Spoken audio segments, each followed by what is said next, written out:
बिस्मिल्लाहिर्रहमानिर्रहीम। अस्सलाम वालेकुम फर्स्ट ईयर।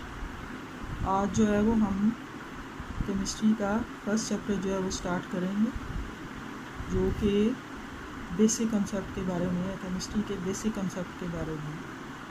तो जो पहला टॉपिक है आपकी बुक पे जो दिया हुआ है वो है एटम। इससे पहले कि हम एटम पर बात करें, एटम जो है वो क्या है और इसके डिफरेंट जो है इसके बारे में जो डिफरेंट कंसेप्ट दिए गए हैं एटम के बारे में, वो हम जो है डिस्कस करेंगे इस वाले टॉपिक में। लेकिन एटम को शुरू करने से पहले हम ये जान लें कि केमिस्ट्री जो है वो क्या है। आप लोगों ने 9th में पढ़ा हुआ है कि केमिस्ट्री जो है वो साइंस ऑफ मैटर कहलाती है, साइंस ऑफ मैटर। और what is a matter? Matter जो है anything which has a mass and volume. Matter जो है वो हर वो चीज़ जिसका मैस होता है, वॉल्यूम होता है, उसको जो है वो हम मैटर बोलते हैं, called chemistry. And what is a matter? Matter is anything which have a mass and volume. ठीक है। अब जो है वो हम मैटर जो है वो अगर हम उसको देखें, हमारे इर्द गिर्द जितनी भी चीज़ें हैं वो सारी जो है वो मैटर हैं, जिसमें जो है वो आपके घर की चीज़ें भी शामिल हैं, आपके इर्द गिर्द की चीज़ें भी शामिल हैं, जो आप लोगों ने जो कुछ पहना हुआ है, जो कुछ देख रहे हैं, वो तमाम जो है वो मैटर कहलाती हैं, सिवाय लाइट एंड हीट के। ठीक है। अब जो है वो हम आगे मैटर जो है उसको दो जो है वो पार्ट्स में जो है वो डिवाइड करते हैं, प्योर मैटर और इम्प्योर मैटर। प्योर मैटर जो है, या इसको हम प्योर सब्सटेंस भी बोल सकते हैं, they are divided into elements and compounds. यानी कि प्योर जो मैटर है वो या तो वो एलिमेंट्स होते हैं या फिर वो जो है वो कंपाउंड्स होते हैं। ठीक है। ये भी आप लोगों ने 9th में पढ़ा हुआ है कि pure substances has been divided into elements and compounds. Elements जो हैं ऐसी चीज़ों को बोलते हैं जो एक ही तरह के पार्टिकल से बनी हुई होती हैं, जिनके एटॉमिक नंबर जो है वो सेम होते हैं, और उन पार्टिकल्स को जो है वो हम एटम कहते हैं। कि एलिमेंट का स्मॉलेस्ट पार्टिकल एटम जो है वो कहलाता है। अब अगर हम एटम को डिफ़ाइन करें, आपकी बुक में भी ये लिखा हुआ है, smallest particle of atom element which can take part in a chemical reaction. कि एलिमेंट का सबसे छोटा जो पार्टिकल है वो एटम जो है वो कहलाता है, और जो केमिकल रिएक्शन में जो है वो हिस्सा लेता है, and which can not exist independently. इसको जो है वो एटम जो है वो एग्जिस्ट नहीं करता है। हमारे इर्द गिर्द जो भी चीज़ें हैं उनमें एटम पाए तो जाते हैं, लेकिन एटम जो है वो इंडिपेंडेंट, उसकी कोई जो है वो एग्जिस्टेंस नहीं है। ठीक है। और यहाँ पे अब आप देखें, यहाँ पे आपकी बुक में जो है वो ये डेफिनेशन उन्होंने लिखी हुई है, जो मैं यहाँ पे अंडर इसको पॉइंट आउट कर रही हूँ पॉइंटर से। Atom is the smallest particle of element which can take part in a chemical reaction. कि जो कि केमिकल रिएक्शन में जो है वो हिस्सा लेता है, स्मॉलेस्ट पार्टिकल है एलिमेंट का। यानी कि प्योर सब्सटेंसेस में से जो एक सब्सटेंस है जिसको हम एलिमेंट कहते हैं, जिसमें तमाम पार्टिकल एक जैसे होते हैं, उन पार्टिकल्स को हम एटम बोलते हैं। और एटम जो है वो स्मॉलेस्ट पार्टिकल एलिमेंट का which can take part in a chemical reaction जो है वो कहलाता है।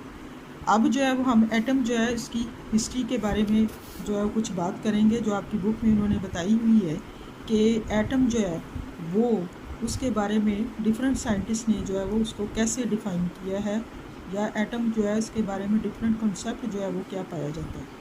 सबसे पहले जो है वो हम ग्रीक फिलोसोफर की तरफ जो है वो आएंगे कि ग्रीक फिलोसोफर जो है उनके ख्याल में कि मैटर जो है वो स्मॉलेस्ट पार्टिकल से जो है वो मिलकर बना है, और इन स्मॉलेस्ट पार्टिकल्स को फर्दर जो है वो डिवाइड नहीं किया जा सकता। Greek philosopher thought that the matter would be divided into smaller and smaller particles to reach a basic unit which could not be further subdivided. कि एटम मैटर जो है उसको स्मॉलर पार्टिकल में divide किया जा सकता है, लेकिन उस हद तक कि वो एक बेसिक यूनिट तक पहुंचते हैं, और उस बेसिक यूनिट या उस बेसिक पार्टिकल्स को फर्दर डिवाइड नहीं किया जा सकता। उन्होंने उस बेसिक पार्टिकल को जिसको फर्दर डिवाइड नहीं किया जा सकता उसको एटम का नाम दिया।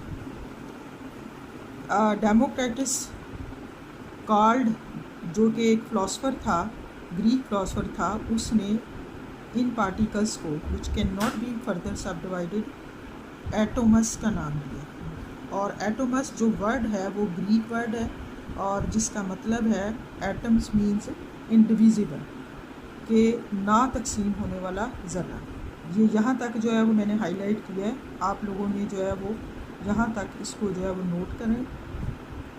Greek philosopher thought that matter could be divided into smaller and smaller particles to reach a basic unit which could not be further subdivided, and Democritus called these particles atoms। तो ये Greek philosopher का concept है, या Greek philosopher ने atom को इस तरह से जो था वो डिफ़ाइन किया। इसके बाद आ जाए यहाँ पे 19th सेंचुरी में, जिसमें जॉन डाल्टन जो था, उसने एक जो इंग्लिश एक टीचर था, उसने जो है वो एटम के बारे में एक थ्योरी जो थी वो प्रेजेंट की, that is called the Dalton theory.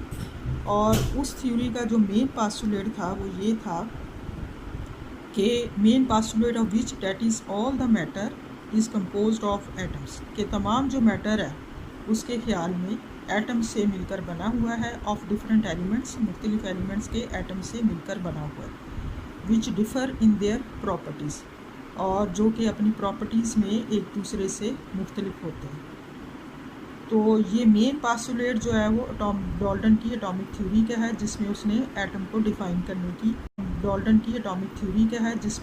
Atom को डिफ़ाइन करने की कोशिश की कि तमाम जो मैटर है वो डिफरेंट एलिमेंट्स के एटम से मिलकर बना हुआ है और जिनकी प्रॉपर्टीज़ जो हैं वो एक दूसरे से मुख्तलिफ होती हैं।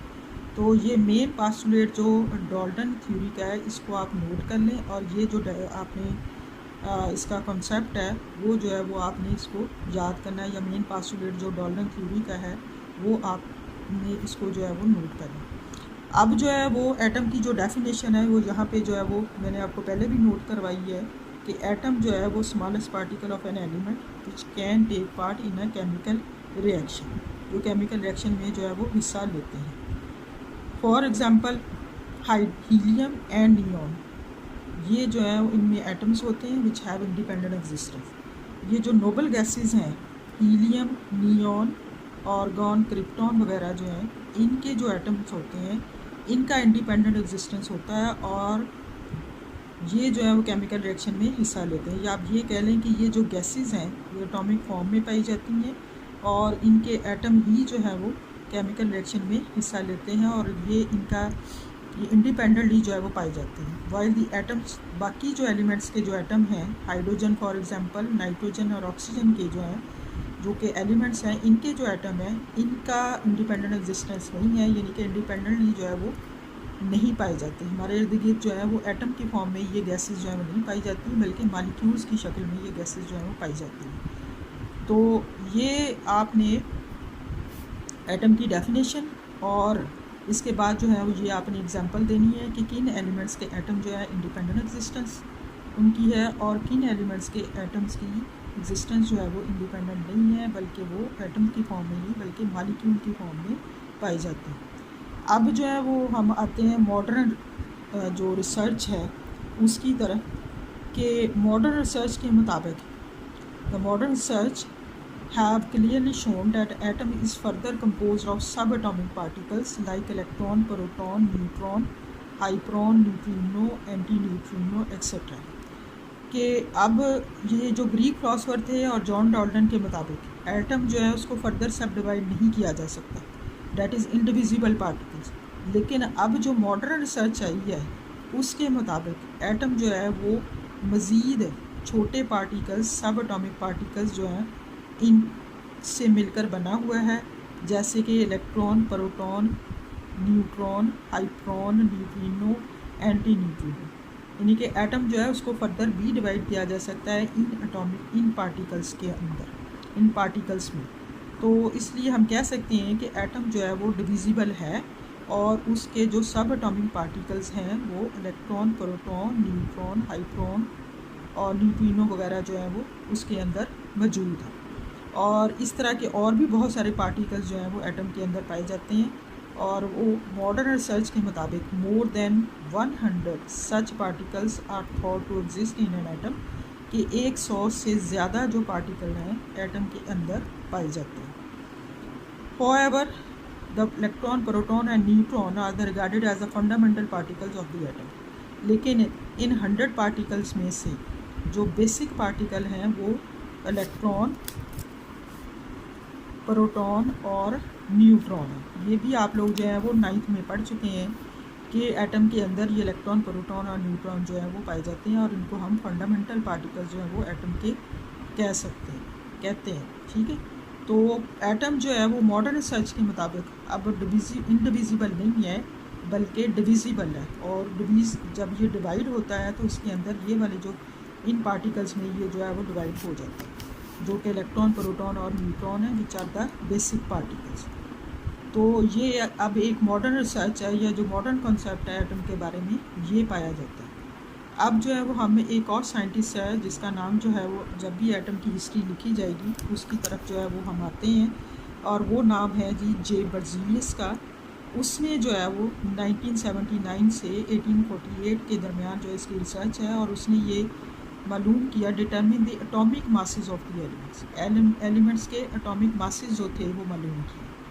और उसकी जो दूसरी सबसे बड़ी अचीवमेंट थी वो ये थी कि उसने एलिमेंट्स को जो है वो सिंबल दिए, यानी कि एलिमेंट्स को जो है वो एब्रीवेटेड फॉर्म में उसने लिखने की कोशिश की, जिसको हम जो है वो सिंबल बोलते हैं। जैसे उसने हीलियम जो है उसके लिए जो सिंबल लिखा वो HE, नियॉन के लिए NE। तो एलिमेंट की वो एब्रीवेटेड फॉर्म में उसने लिखने की कोशिश की, जिसको सिंबल का नाम दिया गया। तो ये दो उसकी बड़ी अचीवमेंट थी, एक एटॉमिक मासेस एलिमेंट्स के उसने डिस्कस किए, वो मालूम किए, और दूसरा उसने एलिमेंट्स को जो है वो सिंबल दिए, यानी कि एब्रीवेटेड फॉर्म में लिखा। तो ये दो अचीवमेंट जो है वो आपने बर्जीलियस की नोट करनी है, और उनको जो है वो आपने याद करना है। तो स्टूडेंट्स, आप लोगों ने इस पूरे पैराग्राफ में से एक तो ये ग्रीक फिलोसफर का कंसेप्ट जो मैंने आपको हाईलाइट करवाया है यहाँ तक, कि ग्रीक फिलोसफर ने एटम्स के बारे में क्या कहा और एटम का क्या मीनिंग है। दूसरा जो है वो आपने जॉन डॉल्टन की थ्योरी का जो मेन पास्टुलेट है वो आपने नोट करना है, और इसको जो है वो आपने लर्न करना है। और इसके बाद जो है जो मॉडर्न जो रिसर्च है एटम के बारे में, वो जो है वो आपने ये जो मैंने हाईलाइट किया हुआ है इसको आपने नोट करना है, और इसको आपने लर्न करना है। और लास्ट के पैराग्राफ में से जे बर्जीलियस का जो अचीवमेंट्स हैं एटम के बारे में, वो जो है वो आप नोट करें कि एटॉमिक मासेस को जो है उसने फाइंड आउट किया, और एलिमेंट्स जो हैं उनको सिंबल जो है वो उसने दिए। ये आपने जो है वो दो अचीवमेंट्स जो है वो जे बर्जीलियस की, ये आप नोट करें और इनको जो है वो आप याद करें। तो ये इस टॉपिक का जो है वो मैंने आपको जो है वो बता दिया है, समरी बता दी है, और नोट आपको हाईलाइट करवा दिया है, और ये आप अपनी बुक के ऊपर नोट करें और इन तमाम पॉइंट्स को जो है वो आप याद करें। Thank you.